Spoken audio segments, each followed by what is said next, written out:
Yeah. The wonder of plants.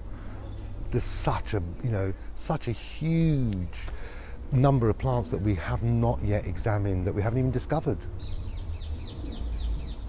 So much we don't know, and yet we persist in decimating landscapes. Yeah.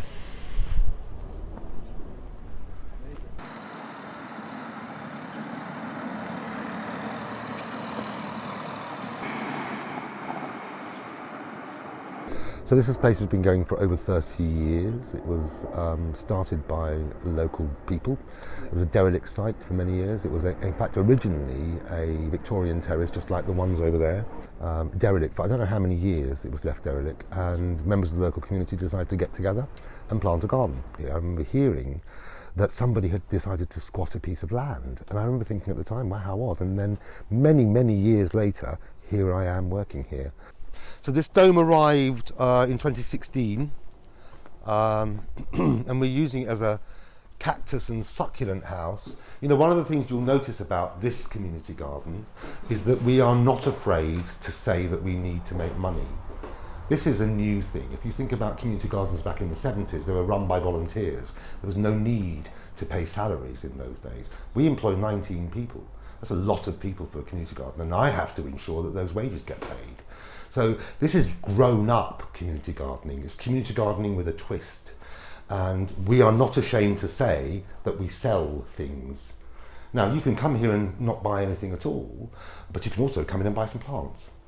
We also do a whole host of short courses. We call them workshops or short courses, and they revolve around the subjects of health, well-being and the environment. And within the environment, of course, we see gardening, because as a gardening organisation, we consider that, well, in this particular instance at least, we consider that gardening is the environment. Whereas lots of people wouldn't consider that, we do. You know, it's not just about astroturf or plastic grass, it's about the whole concept of garden design is becoming increasingly sanitised. It's almost like we're creating gardens that you might as well take your Dettol spray and wipe and clean. It isn't a kitchen. It's a garden. I think the days when we consider lawns to epitomise calm and peace are fast running out. You know, we have been brought up with this idea that there's nothing like a lawn. It creates a sense of calm and inner peace, and it's, oh, time for tea.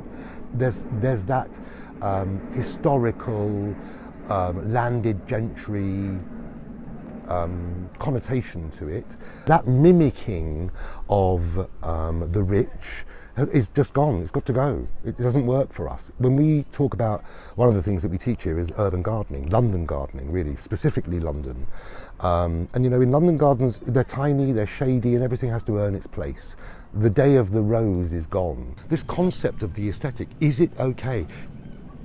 Can we change our understanding of what is aesthetically acceptable in time? Some people would look at this and think it's a mess. And I see that. It is a mess. But it's a mess that nature wants. Because as I say, if you're not gardening for wildlife, why are you gardening? What are you gardening for? If we don't start re-looking at the way we manage our gardens, the decline will continue. We already run horticultural therapy 1 day a week, and we wanted to expand it, and we still want to expand it to 2 days a week if we can find the funding, because I am a great believer that green helps people heal, however you want to look at that.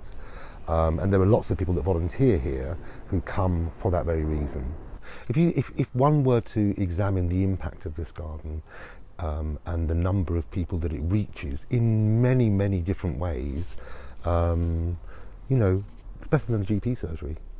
We have local eccentrics that visit us, that find home here, that can't find home anywhere else.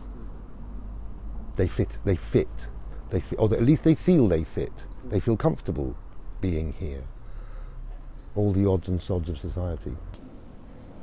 And it's, you know, it's that process of stopping, just stop for a moment and spend some time. There's a bumblebee over there. Every opportunity that we have when a visitor arrives with us, our intention is always that they leave having been informed about something. The more we hear news about the climate catastrophe, the more we hear about the statistics regarding the decline in wildlife.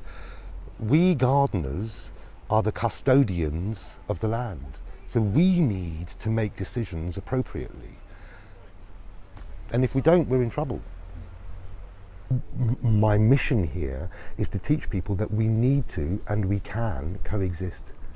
We have to coexist.